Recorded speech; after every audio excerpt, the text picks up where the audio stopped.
ពេលដែលយើងត្រូវបានផាកពីនៅតាមដងផ្លូវយើងតែងតែសូមអង្វរក៏ដូចជា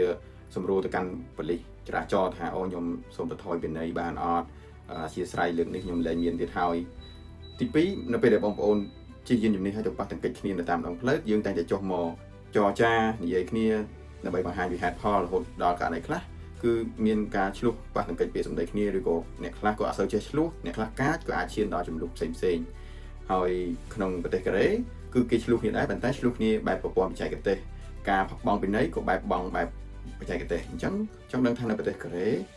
ការបង់ពីនៃផាកពីនៃបែបរបៀបណាខ្ញុំនឹងបញ្យល់ក្នុងវីដេអូនេះទី2បងប្អូនដែលទើបតែមានយានយន្តខ្ញុំនឹងប្រាប់ពី app មួយដែលអាចឲ្យយើងចូលទៅ check ប្រវត្តិក៏ដូចជាការផាកពីនៃផ្សេងៗពោះយានយន្តអាជ្ញាធរកូរ៉េប្រើប្រាស់វិធី3យ៉ាងដើម្បីចាប់ផុសតាងសម្រាប់ដាក់ពីនៃទៅលើអ្នកដែលល្មើសច្បាប់ចរាចរណ៍មិនថានៅក្នុងក្រុងឬក៏លើផ្លូវលឿនហើយវិធីទី1សំខាន់ជាងគេប្រហែលជា90ទៅ95%ហើយដែលគេកំពុងប្រើ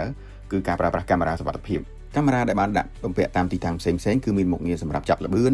កាមេរ៉ាសម្រាប់ចាប់ពន្លឺអ្នកដែលបំពេញភ្លើងសញ្ញាកាមេរ៉ាសម្រាប់ចាប់អ្នកដែលចតខុសទីតាំងក្រោយទទួលទិន្នន័យពីកាមេរ៉ាគឺមន្ត្រីជំនាញផ្ញើក្រដាស់ផាកពិន័យទៅកាន់ម្ចាស់ឡានតាមអាស័យដ្ឋាននីមួយៗដូច្នេះអ្នកដែលពិន័យបងប្អូនគឺមិនមែនជាមនុស្សទេគឺជាប្រព័ន្ធអូតូស្វ័យប្រវត្តិរបស់កាមេរ៉ានេះគឺជាឧទាហរណ៍នៃការផាកពិន័យលើការជិះលើសល្បឿននៅតំបន់ណាមួយនៅពេលដែលយើងទទួលក្រដាស់គឺយើងគ្មានសិទ្ធិប្រកែកអីទេដោយសារតែផុសតាងគឺឃើញស្ដែងតែម្ដងចំណែកឯវិធីទី2នោះគឺមន្ត្រីប៉ូលីសចុះទៅល្បាតផ្ទាល់ដល់កន្លែងតែម្ដងហើយយើងមិនសូវជាឃើញញឹកញាប់ទេឧទាហរណ៍ដូចខ្ញុំជិះ2-3ឆ្នាំទៅជួបប៉ូលីសគាត់ដើរពីជាតិកលម្ដងអញ្ចឹងគឺគាត់អត់សូវចេញច្រើនទេដោយសារតែពឹងលើវិធីទី1ហើយគឺការប្រើប្រាស់កាមេរ៉ាសុវត្ថិភាពហើយហេតុផលមួយទៀតនោះគឺប្រទេសកូរ៉េច្បាប់តឹងរ៉ឹងណាស់ទាក់ទងជាមួយនឹងការបើកបរដោយគ្រឿងស្រវឹងការបុករត់ដូច្នេះបើសិនជាបុគ្គលនោះពាក់ព័ន្ធជាមួយនឹងបញ្ហានេះច្បាប់គឺដាក់ទោសធ្ងន់ហើយអត់មានលើកលែងមិនថាមានខ្នងឬបាក់ពួកទេដូច្នេះគឺมันងាយនឹងមានអ្នកណាបំពេញវិធីសាស្ត្រទី3ចុងក្រោយគឺរៀងពិសេសបន្តិចសម្រាប់ប្រទេសកូរ៉េគឺប្រជាជនស៊ីវិលមានសិទ្ធិរាយការណ៍ករណីជួបបុគ្គលណាបំពានច្បាប់ចរាចរណ៍ដូច្នេះគាត់អាចកត់ផ្លាកលេខថតវីដេអូហើយអាប់ឡូតទៅកាន់ website របស់រដ្ឋកូរ៉េដូច្នេះអ្នកដែលរាយការណ៍គឺគេមិនស្គាល់មុខទេប៉ុន្តែអ្នកដែលបំពានហើយល្មើសហ្នឹងនឹងទទួលទោសដូចគ្នាទទួលពីក្នុងវីដេអូនេះអញ្ចឹងជាឧទាហរណ៍មួយដែលផ្លូវខាងឆ្វេងនេះគឺសម្រាប់ទៅខេត្តមួយហើយផ្លូវខាងស្ដាំគឺសម្រាប់បត់ទៅខេត្តផ្សេងមួយទៀតប៉ុន្តែឡាននេះរៀងអាត្មានិយមគាត់អត់ចាំតម្រង់ជួរយឺតជាមួយនឹងផ្លូវស្ទះនៅលេនទី1ទេគឺគាត់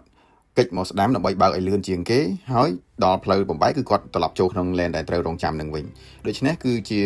តចរិតមួយអាត្មានិយមអត់ចាំតម្រង់ជួរដូច្នេះអ្នកដែលនៅពីក្រោយនេះគេអាចថតកត់ផ្លាកលេខហើយរាយការណ៍ទៅកាន់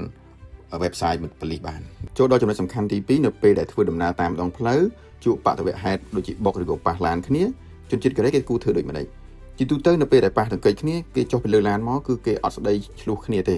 គឺគេខលទៅកាន់ធានារ៉ាប់រងរៀងខ្លួនមិនថាអ្នកនេះខុស 100% ក៏ដោយគឺគេអត់ស្ដីឲ្យអត់ជេរអត់ឆ្លោះយកឈ្នះយកចាញ់ទេគឺគាត់អាចចុះពីលើឡានខលធានារ៉ាប់រងខាងម្ចាស់ឡាន A ម្ចាស់ឡាន B ខលធានារ៉ាប់រងខ្លួនឯងម្ចាស់សម្រាប់ឡាន B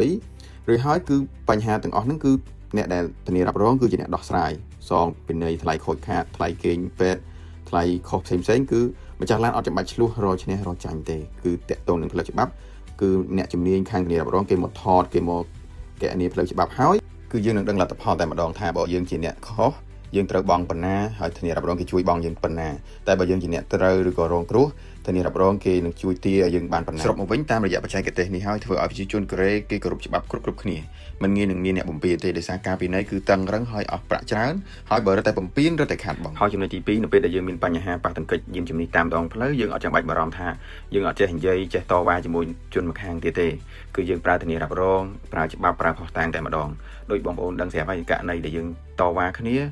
បើយើងចំមួយអ្នកដែលគេយល់ហេតុផលអ្នកមានគុណធម៌គឺស្រួលនិយាយគ្នាប៉ុន្តែបើករណីចំអ្នកដែលខូចគឺខូចលើសពីការរំពឹងទុកតែម្ដង